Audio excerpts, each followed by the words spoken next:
When a cop became a murder suspect, his department was accused of hiding the truth. From the first step onto the scene by the first officer, it was bungled. Somebody's lying, and they're lying to cover something up. Or was he simply the wrong man? They were so focused on Scott Hornoff that everybody else got ruled out. Can't you use your God-given common sense and see that this isn't true?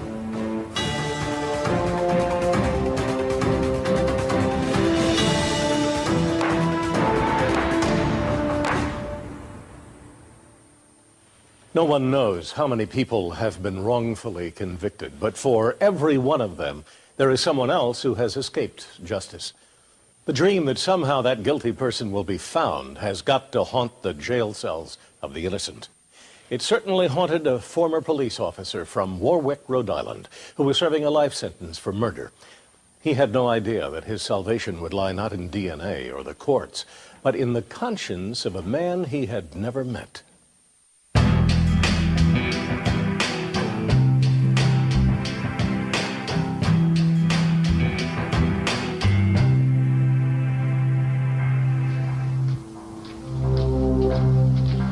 November 2002, Rhode Island State Police Headquarters. For the record, you're being videotaped. Authorities found themselves in a situation best described as surreal. And why did you turn yourself into the state police? I wanted to put it in, confess. I'm here of my own free will. It was something cops almost never see. A man had come in voluntarily to confess to murder. His name was Todd Berry. The 45-year-old wept as he told detectives that his conscience was forcing him to act, though he knew this meant giving up the family he loved. And, I got a wife and kids, 2 little babies, beautiful kids. They're never gonna be with me anymore. I realize I'm here, I'm gonna go to jail. But for the police, what made the situation even more unusual? They thought they already had their man. His name was Scott Hornoff, and by now he had spent 6 years behind bars. For this former cop, news of the confession was hard to believe. I was skeptical and a little taken aback. It was just another episode in the Twilight Zone of a very long-running series.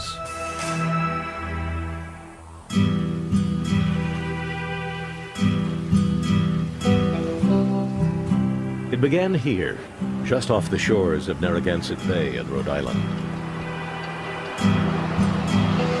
The towns lining the bay are rich with coastal culture. Warwick is no exception.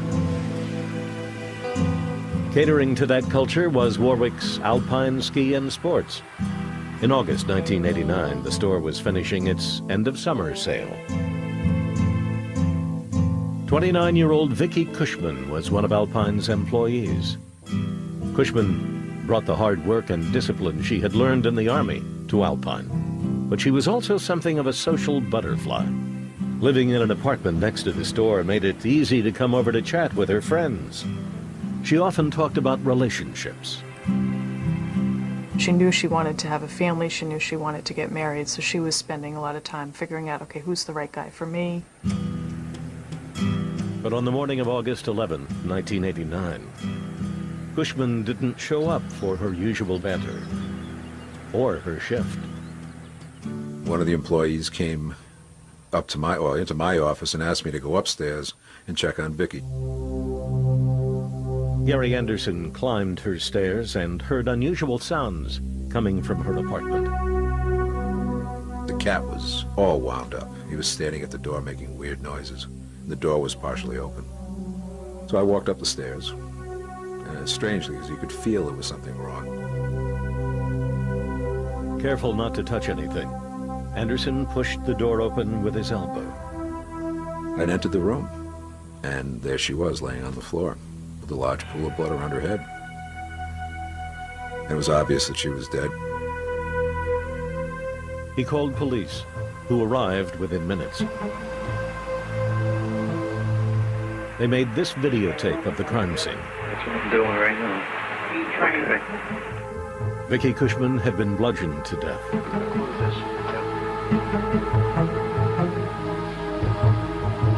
A fire extinguisher appeared to be the murder weapon. A smashed jewelry box was also on the floor. Maybe chips from this little jewelry box here. Like a crushed. Probably either stepped on it or... Soon more Warwick police had arrived, swarming through the crime scene. Yep, right there. Where is she, upstairs? Yeah, she's on the second floor. You want to go up or let him go first? Yes. After the first officer arrived, it just seemed like a group after group of non-uniformed personnel came in, to the point where there had to be 8 to 10, maybe 12 people up in a very, very tiny apartment. And you could hear an awful lot of shuffling around, doors opening, drawers opening. It just seemed unusual, but they know their business.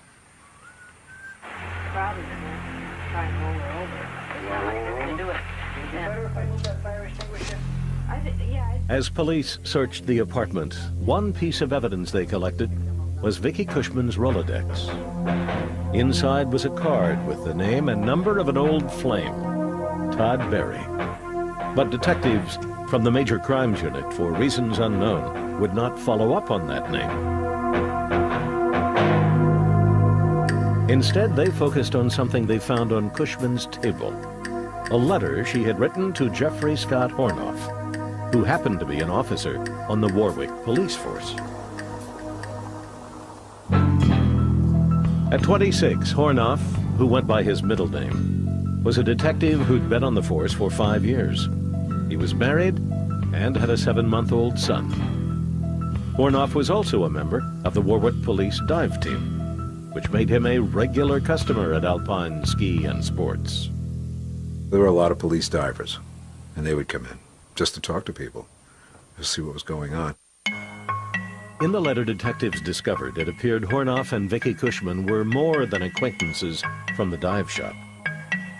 In it, Vickie had written, quote, "I think of you as soon as I wake up, and you are my last thought as I put my head down to go to sleep.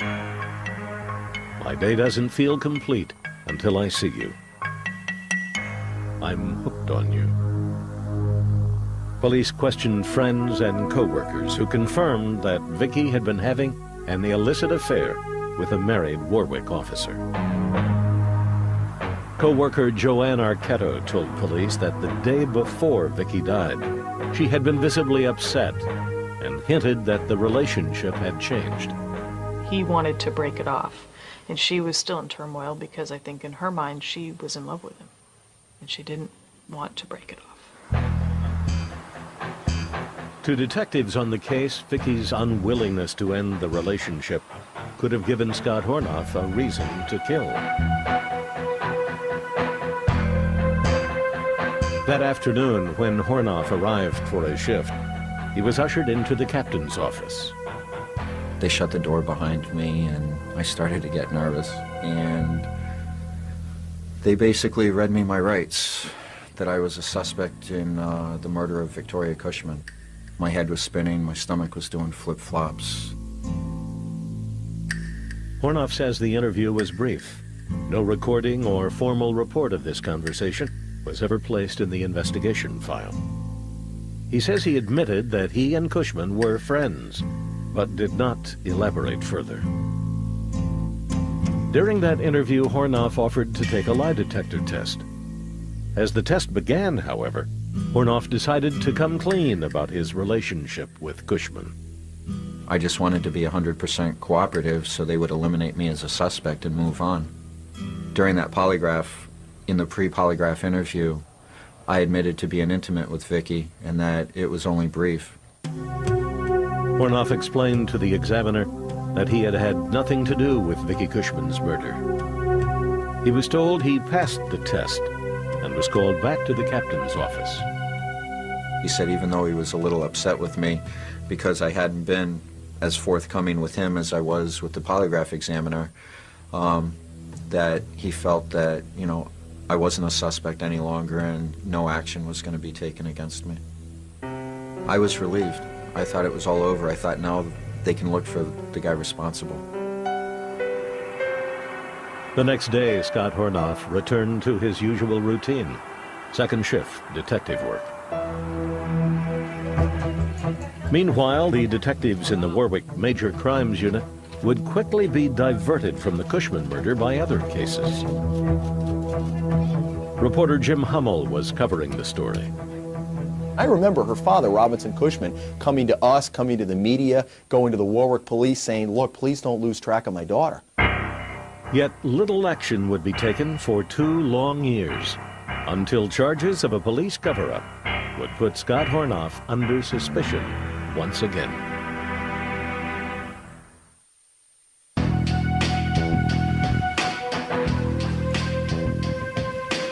In August 1989, in the Rhode Island town of Warwick, 29-year-old Vickie Cushman was bludgeoned to death in her apartment.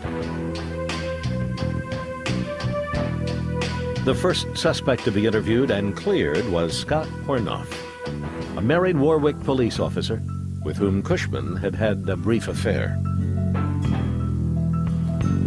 Hornoff says he was stunned by the murder, but tried to put the crime and the relationship behind him. He kept his family in the dark and did not tell his wife that he'd been unfaithful. I pretty much got on with my life as, most people do. And my partners and I would sometimes talk about Vickie's murder, and we felt really bad that there was no progress in it. In fact, for 2 full years, the Warwick Major Crimes Unit made no headway on the case. Detective Paul Ainsworth joined the unit in 1991 and was handed Cushman's file. There were a lot of names of people that they had interviewed, and none of them had any leads. It came back to, we have to talk to Scott Hornoff and get a statement from him. But for reasons never fully explained, detectives in the unit were prevented from revisiting the Hornoff connection. One major obstacle was the head of the detective division, Captain Joseph Duquette, now retired. He declined our requests for an interview. Even at the time, he never gave investigators a clear reason why Hornoff was off limits. If he is a suspect, fine. If he's not a suspect, we'll rule him out. But we don't have any information from him. Nobody in that unit was able to talk to him, and that was wrong. In the fall of 1991, frustrated detectives brought the situation to the attention of the State Attorney General. In October, that office quickly recommended the case be turned over to the state police. Detective Ainsworth and others in the Major Crimes Unit were happy to comply. It was kind of a relief. If state police handle it, nobody's going to tell them that they can't interview certain people. The state police now began their own investigation of the 2-year-old murder. But the change did not immediately move the case any closer to a solution. Kevin Bristow is an attorney who later reviewed the case for the city of Warwick. Something that became incredibly apparent immediately was that there were severe problems with how the initial investigation was conducted at the crime scene. Some evidence had been mishandled. Yeah, I think you'll be happier if you take the gloves and the fire extinguisher. All right, Let me pick them up now. That way that way we can't screw them up, right? Yeah. Other evidence had been completely ignored. Blood found on a window screen had never been sent for analysis, nor had the clothing Vickie Cushman was wearing when she was killed. Instead, police seemed to have wasted time on pointless pursuits. There was a latent fingerprint that was found, and the Warwick police, during their investigation, spent a lot of time having different people come in and have their print compared to this print, and they never compared it to the deceased, and it was hers. And unfortunately, it does, to a certain extent, typify the competence of what took place.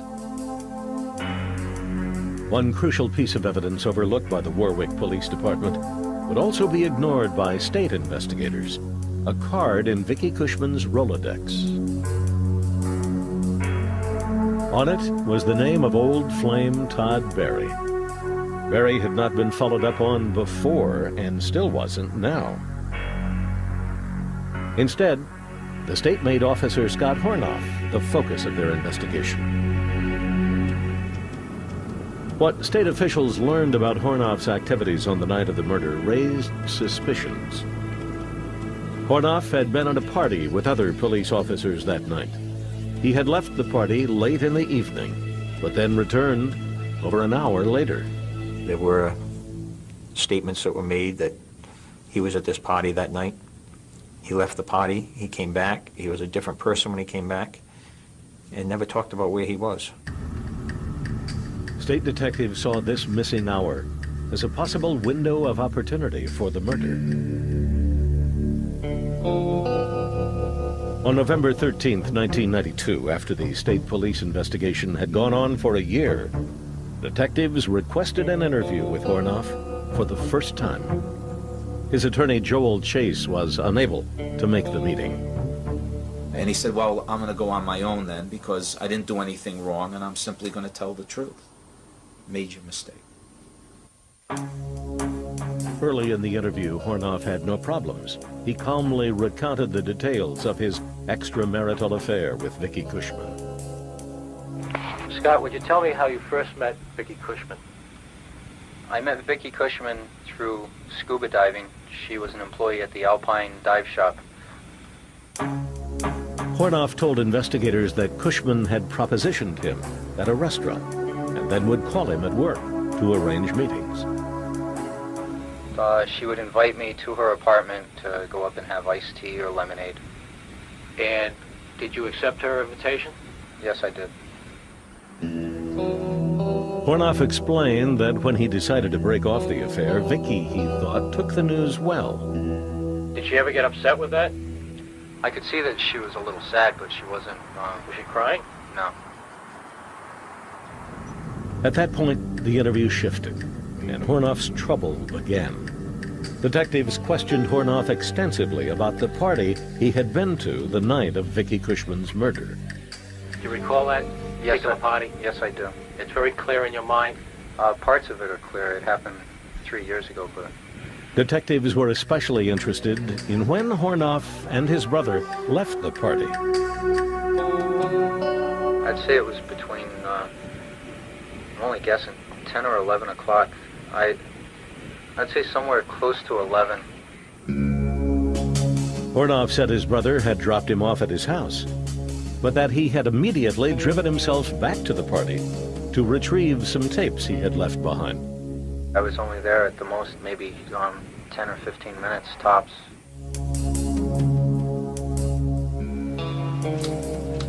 Hornoff said he was home before 1 a.m., yet his memory of the night 3 years earlier wasn't always clear. They told me to take my best guesses when I didn't remember something. And even though I was familiar with being a cop and with investigations, I went along with it and I took my best guesses. Those guesses would later come back to haunt Hornoff. His times didn't match those of other witnesses. They were contradicted by other guests at the party. Even Hornoff's wife had given information the day after the murder that contradicted him. Hornoff was called in for a second interview 4 months later to try to clear up these inconsistencies. I still had faith that the state police were going to eliminate me as a suspect. I said, anything you want to do, do it. But when he was confronted with the contradictions, investigators say Hornoff's reaction was highly suspicious. The second interview was not taped. But the police report said, quote, Scott became flushed and morose. It quoted Hornoff saying, I'm going to get indicted and lose my wife and kids. Hornoff, they added, never did answer their questions. I just took it for granted that they were going to see that I was innocent and that I wasn't a suspect, or at least a good, viable suspect. I regret a lot of my choices back then as far as going down there without an attorney. I regret going at all. Today, Scott Hornoff freely admits that as a cop, he should have known that guessing during his interrogation was foolish. On key details, he guessed wrong, and authorities, as a result, believed he was lying. The state's investigation would continue for 2 more years, but it wound up back where it started. In December 1994, Scott Hornoff was indicted for first-degree murder. A year and a half later, he faced trial. That's next.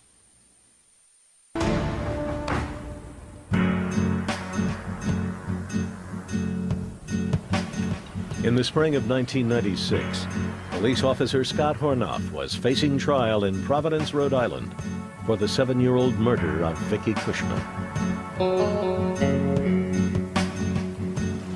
Hornoff needed allies, and for that reason, finally confessed to his wife Rhonda about his infidelity with the murdered woman. I met her outside of her work, and I said, I'm going to lose you one of 2 ways. Either you're going to leave me because I was unfaithful to you, or I'm going to be taken away for something I didn't do. His wife told him she would stick by him and was willing to look past his indiscretions. Whether a jury would do the same was not clear. Hornoff's trial began on May 15, 1996. Prosecutors had no physical evidence linking Hornoff to the murder. The case was built almost exclusively on witness recollections. Those memories were often cloudy. This trial's taking place, 7 years after the murder. The long passage of time makes the case harder to prosecute because people's memories just aren't as good. Yet the trial would hinge on those memories. Attempting to show that Hornoff had had an opportunity to commit the crime, the state called officers who attended a police party with Hornoff the night Vickie Cushman was killed. They got into excruciating detail, rightly so, about the events that happened that night, the night of the murder. That he went to the party, he came back, he looked dazed, and all of that. Hornoff's wife Rhonda, now 6 months pregnant with their 3rd child, and his brother David were also called to testify. But they all disagreed about when Hornoff had arrived at the party, when he had left the party, and when he had finally come home for the night. Very conflictual type of testimony from a lot of different sources. It did sort of bring a turning point to that trial for me. If the people closest to Scott Hornoff couldn't get their story right, got to be some hint of guilt there.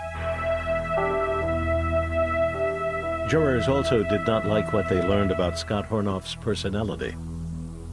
In his grand jury testimony, which was entered into evidence, Hornoff was questioned about Vickie Cushman and replied, "I'd had affairs before her and after her.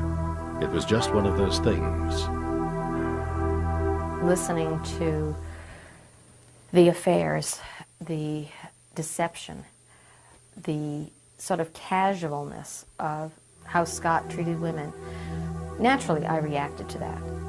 I made it very clear that he was married and had certain affairs and relationships with other women during his marriage, and that they weren't going to like him very much because of that. But they were obligated to find him guilty or not guilty based strictly on the evidence and the law as the judge showed them they should be applying it. Defense attorney Joel Chase, for his part, maintained that the state simply wasn't proving its case. For example, he pointed to the only piece of prosecution evidence which provided a motive for the murder, a letter to Hornoff found in Cushman's apartment. It was sealed. There's no evidence that he had ever seen it or knew its contents or its existence. And its substance? Vickie had written, "You admitted that things were not on an even keel at home. It sounds to me that making love with me won't make matters worse." Frankly, it's not a threatening letter. It doesn't say, either continue this encounter with me or I'm going to tell your wife. It just says they're not mutually exclusive. In the end, Hornoff's attorney was confident that the state's evidence simply didn't add up. He strongly recommended his client not take the stand. Hornoff grudgingly agreed.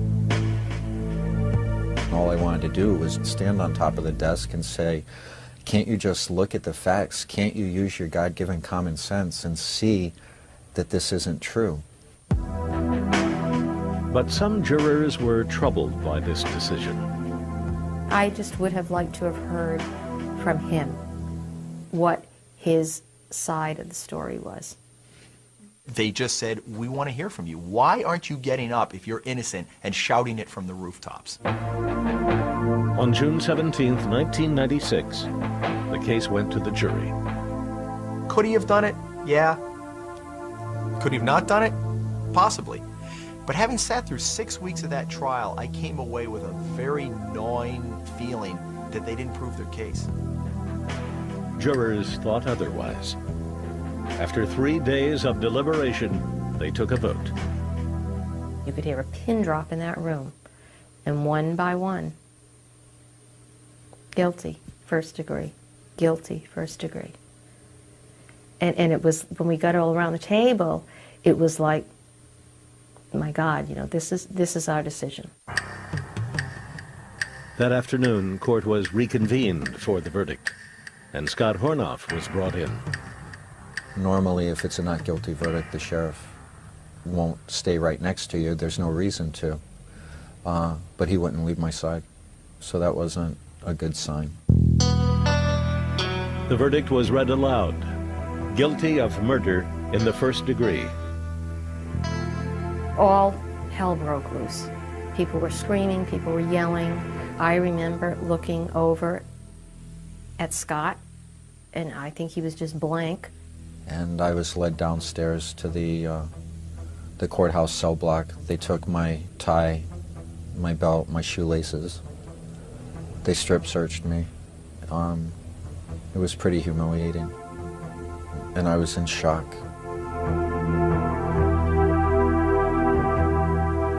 As Hornoff was about to be transported to the Rhode Island State Prison, he was allowed to meet with his attorney.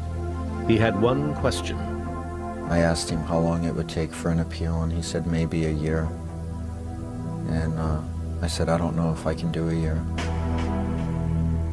In fact, Hornoff would do not 1 year in jail awaiting appeals, but 6, before relief came in the form of a stranger's phone call.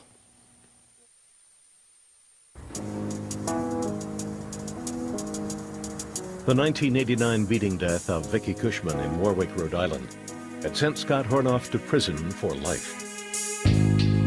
By 2002, he'd been there for 6 years. For Hornoff, being a former cop made prison especially rough. I was placed into protective custody being a police officer, so I was in with other police officers and guards, convicted child molesters, guys in gangs, mob informants, and so forth. His troubled marriage had not survived his time behind bars. Hornoff and his wife Rhonda had divorced 3 years before. From the beginning, Hornoff had maintained his innocence. But no one with any power was listening. His appeals had repeatedly been denied. We kept fighting and we kept believing that something was going to free me. It was just very frustrating. Every step of the judicial system failed. But a break in the case would come from a completely unexpected source. Only 4 miles from Hornoff's prison lived the one man who could truly exonerate him.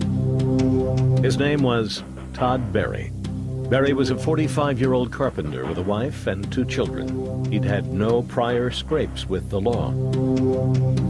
But on October 28, 2002, he called a family friend who was also an attorney with urgent business. 7 o'clock on a Monday morning, I got a call at my home, and it was Todd. And he explained to me that he had something that he wanted to get off his chest and that he seemed to be very upset. Berry told Devereaux that he wanted to confess to a crime that he'd committed 13 years before. It was basically a deep sense of remorse, and it was almost volcanic when it just kept building and building, and then finally came out. And he had just made the decision that he was going to right this situation. Devereaux agreed to help. He contacted the Attorney General's office. Prosecutors set up an interview. Barry's lawyers were present throughout. You wanted to confess to a crime of murder that occurred back in 1989 or thereabouts. This wasn't any unsolved murder from 1989. Todd Barry was confessing to one that officially had been closed for 6 years. The crime for which Scott Hornoff was serving a life sentence. The bludgeoning death of Victoria Cushman.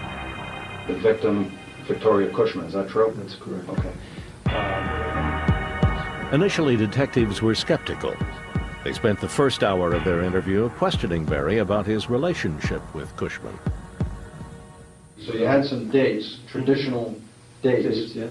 dinner, a drink, or whatever you want to call it, and then it became strictly a sexual relationship. So we're on the same level. Eventually, the officers' continuing skepticism angered Barry. It's not a joke that I killed Vickie Cushman, all right? Nobody says it is. Stop. All right. Take a break. Okay. Come on, Todd.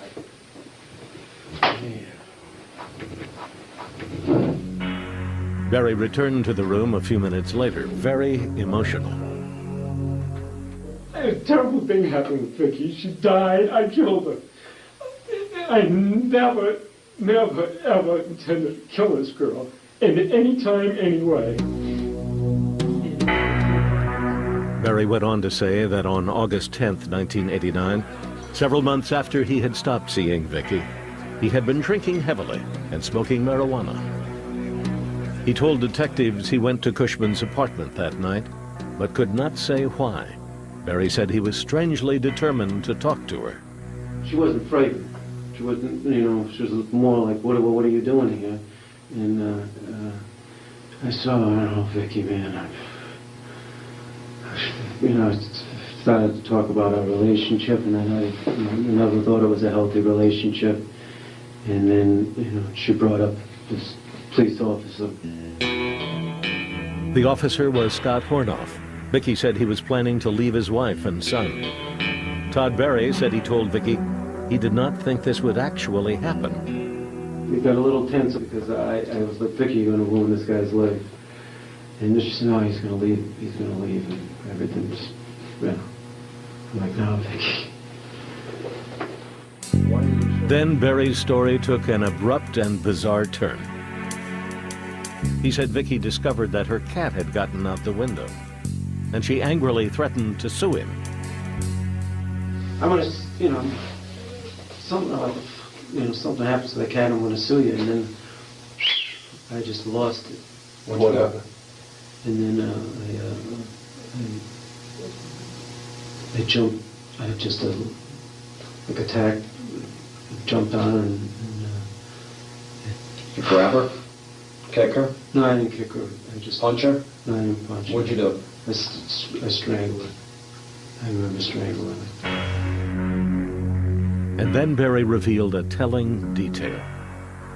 What happened then? And then I whack her on the head with something that was on the coffee table, or close by.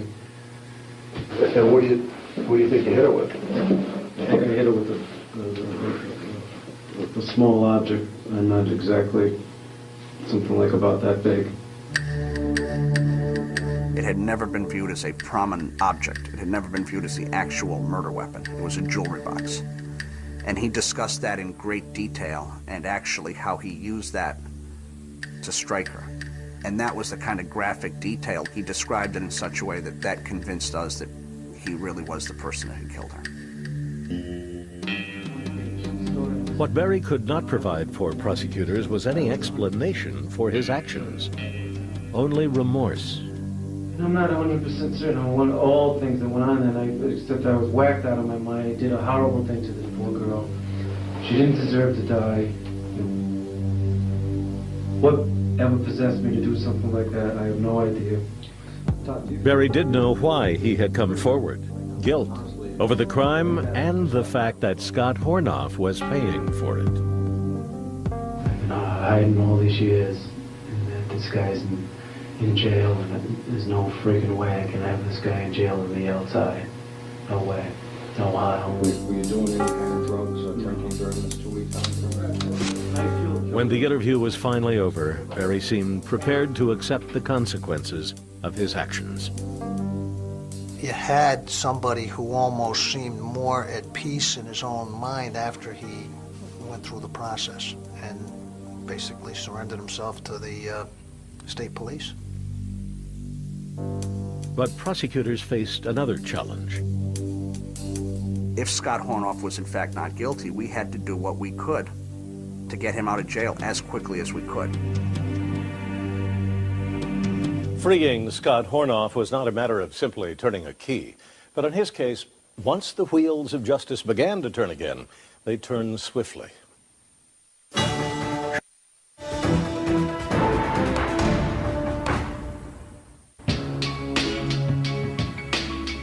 By the fall of 2002, Scott Hornoff had served 6.5 years in Rhode Island State Prison for the murder of Vickie Cushman 13 years earlier. On Monday, November 4th, his defense attorney, Joel Chase, received a call from the prosecutor of Hornoff's case, Randy White.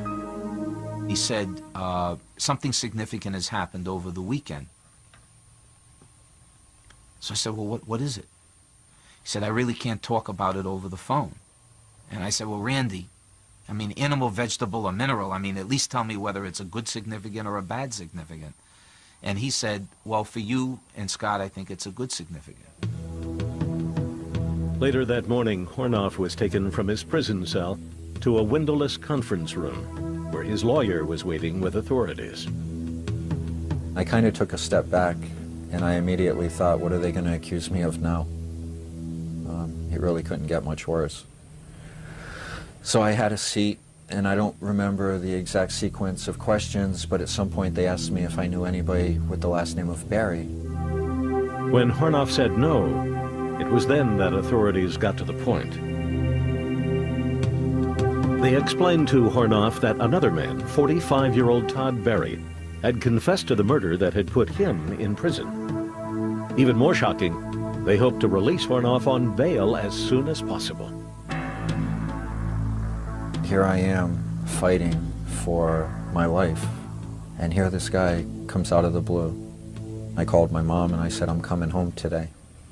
And my mom, in her West Virginia accent, just kept saying, oh, sweet Jesus, my baby's coming home. But due to legal technicalities, Hornoff couldn't go home that day. Instead, he was returned to his cell. When I went back to the prison, one of the guards went out and got me a bacon double cheeseburger and a large fry and a Mountain Dew. And guard after guard came in and shook my hand. Even the ones who said, I thought you did it. They shook my hand and said, I don't know how you got through this.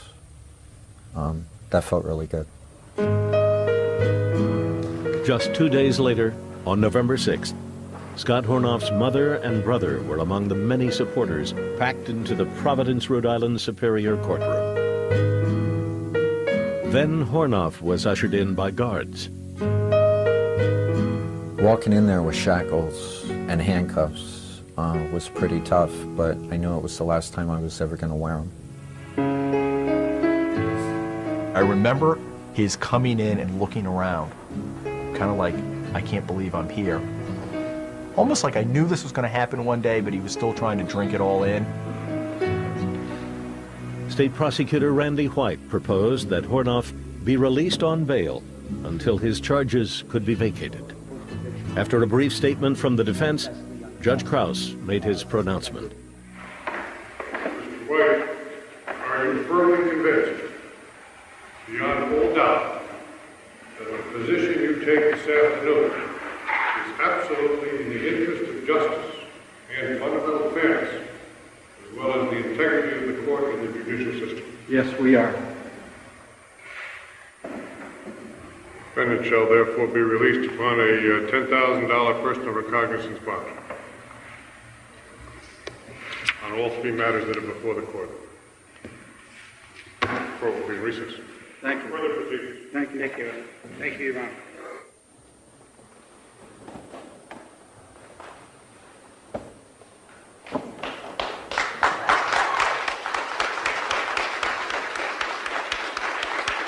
For Scott Hornoff, that short legal announcement represented the two things he had dreamed of for 6 years: vindication and freedom. I'm going to continue to lie.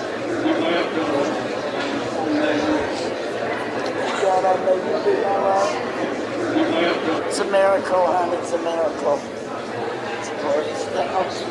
You're free, baby. On the steps of the Superior Court, Hornoff made his first public statements as a free man. My thoughts go out to Vickie's loved ones and to Mr. Berry's loved ones and to the thousands of other innocent people still wrongfully imprisoned across the United States. That same day, Todd Berry would attend court proceedings, beginning his own long-delayed journey through the justice system. Some people have no consciences at all, but obviously Todd Berry does. The irony of it is, if you look at all of that he was getting engaged just as Hornoff was getting indicted, he was having his kids as Hornoff was going off to jail, and, you know, it has to nag on him every single day.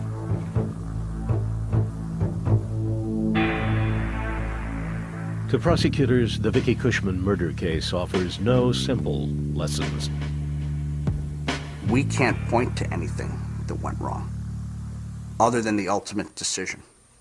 And the ultimate decision was really not wrong based on the evidence the jury had to consider. Of course you go back and you say, oh my goodness, what did I miss? What could I have seen? However, I would still come to the same conclusion today, if given what was given to me as a juror at that time. To critics, though, the lessons are all too clear. A botched crime scene investigation and a single-minded focus on one suspect that sent an innocent man to jail and let a murderer go free. If the Warwick police had investigated properly, the chances are Scott Hornoff would have been exonerated, because they would have done all of the physical evidence. They might have picked up something from Todd Berry. They were so focused on Scott Hornoff that everybody else got ruled out. The man who might be most entitled to outrage, Scott Hornoff, says he remains philosophical about his experience with the American judicial system. He says he's determined to move forward with his life. I feel like there's enough bitter people in the world, and I'm not going to be one of them. Sure, I could let this experience consume me, and if it did, it would be like a cancer and it would eat me up. I'm still pro-law enforcement, I'm still pro-cop. I'm a cop in my heart, and I always will be. But I want to see the right person caught. I want to see the guilty held accountable. It's truly a pleasure to introduce Detective Scott Hornoff. After his release and exoneration, Hornoff began working with programs like the Innocence Project on behalf of the wrongfully convicted. Here I am, a white, 40-year-old, middle-class cop. If this could happen to me, it could happen to anybody, and it does. It happens in our society a lot more than we want to admit. I'm just determined to see some good come out of this. And so far, it's working. During his confession, Todd Berry said that right after the murder, he felt guilty and was surprised nobody in law enforcement came to talk to him. One can't say for certain, but it seems possible that if they had, he would have confessed. In January 2003, Todd Berry was sentenced to 30 years in prison for second-degree murder. He will be eligible for parole after 10. I'm Bill Curtis.